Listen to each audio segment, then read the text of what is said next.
ng pagtupi ng mga damit. Una, kung palaging nawawala ang isang medyas kapag kailangan mo ito, gumamit ng crossfold para makagawa ng maliit na bulsa. Hindi ka na ulit mawawala ng medyas.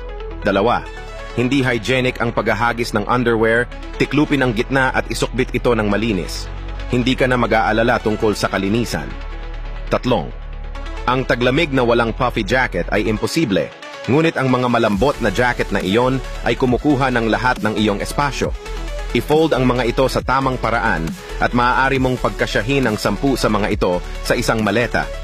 4. Ang mga nakabitin na sweater ay nagpapaunat sa kanila, itiklop ang mga ito sa isang hugis ng libro. Mukha silang bagong-bago kapag sinuot mo ito sa susunod na taon. 5. Para sa mga hoodies, laging itiklop muna ang hood pagkatapos ay isukbit ang mga manggas pabalik. I-fold ito pataas at pababa sa hugis na unan, magmukha itong makinis na parang bagong plansa. 6. Ang kwelyo ay kaluluwa ng isang polo, huwag kailanman itupi ang kwelyo pababa. Ang isang magandang polo ay magtatagal sa iyo ng 10 taon. 7. Makapal na pajama ang pumalit sa iyong aparador. Tiklupin ang tuktok at pantalon bilang isang set. Hinding-hindi na ito maghihiwalay. Ito pala ang tunay na paraan